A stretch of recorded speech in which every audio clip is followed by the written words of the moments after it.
Hey, what's up? It's Alex. I'm the producer of the Steady Studio, and today I just have a quick lighting tip. So if you're making YouTube videos and you're trying to figure out how to get a nice even light on your face, I'm gonna show you really quick how I'm gonna be doing it for my channel for the next few videos that I make.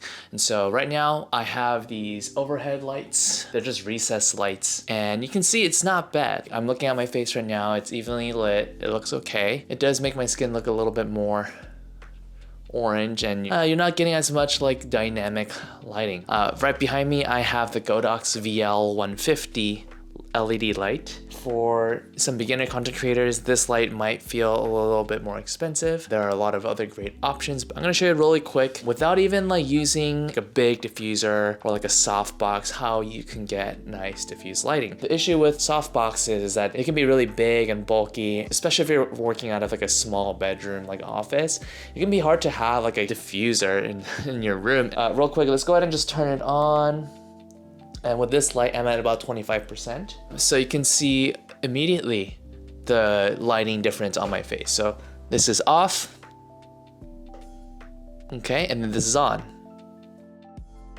You know, when I'm actually filming, I wouldn't have this light behind me like in the frame, but I want to show you what that looks like. This light is pointing directly up into the corner of my room. The walls are acting as a reflector. That's bouncing the light from there onto my face. And so now you can see my face is a little bit more evenly lit. It's less colored, especially because these recessed lights are like a soft white. This definitely helps kind of cool down your skin tones a little bit. We're now actually gonna turn off the recessed lights.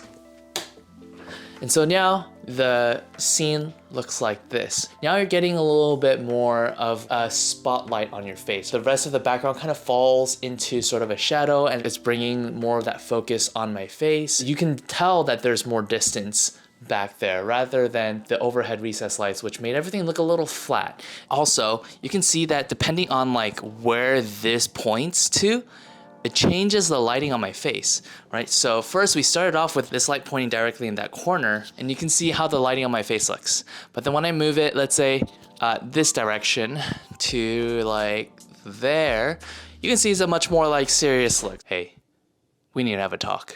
It can be a little bit more serious. You might want to like have a little off center, depending on what look you're going for. I'm gonna have it point at the corner as like we started, but I'm just gonna move this away out of the frame. On the camera, you can't see the light, but it's providing a good amount of light. If I were to turn the camera around, you would see that corner is like filled with like stuff. Because I try to keep this corner clean for, you know, filming a lot of like my boxes, cases, like printer. I have a dresser over there.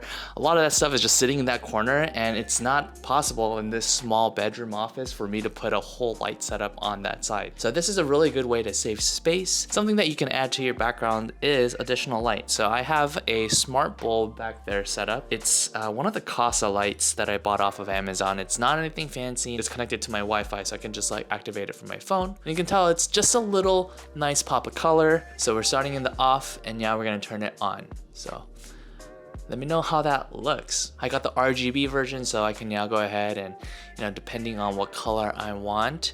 And when you're playing around these colors, you might notice that it doesn't fill up quite the whole frame.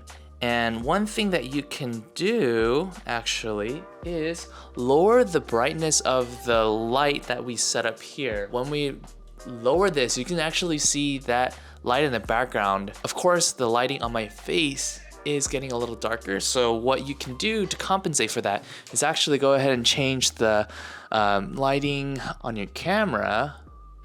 So I'm actually raising the ISO right now to like double. So in this case, now you can see that the blue is a little bit more noticeable, and you can keep playing around with it, and sometimes it helps to have a second one of those lights in the background. It's only one back there, so if you want to add more colors, like a gradient, or if you wanted to fill up more of the frame in the background, you can buy 2, 3, as many as you want. But for me, I've definitely been enjoying more of like this lighter yellow color. So now that we have this one light here pointing at the corner, illuminating my face, and then a backlight, like a little RGB light bulb back there, casting a little color, a little bit of a glow. And here's what we started with before.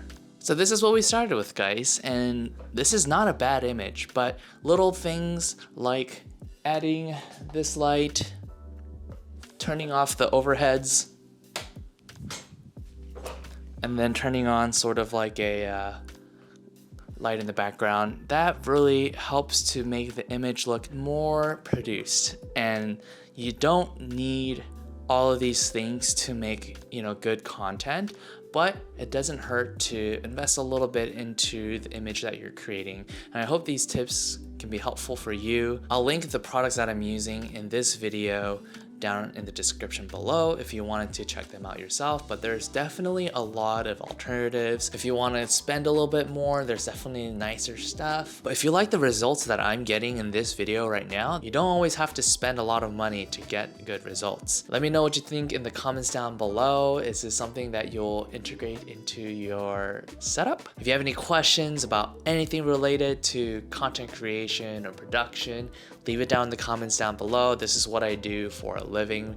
Not content creation for myself, but for other people, other businesses. And so this is what I do for work, and this is what I've spent a lot of time and money and energy researching. So let me share my knowledge with you. I really want to be here for you guys as a resource. And also for those of you that have been doing this a while and maybe have your own suggestions, feel free to utilize the comment section to leave your advice and your feedback. My hope is to build a community here where we can all just have conversations about these things, and so that we can help each other grow. If you found this video helpful, consider subscribing. I'll have more videos like this.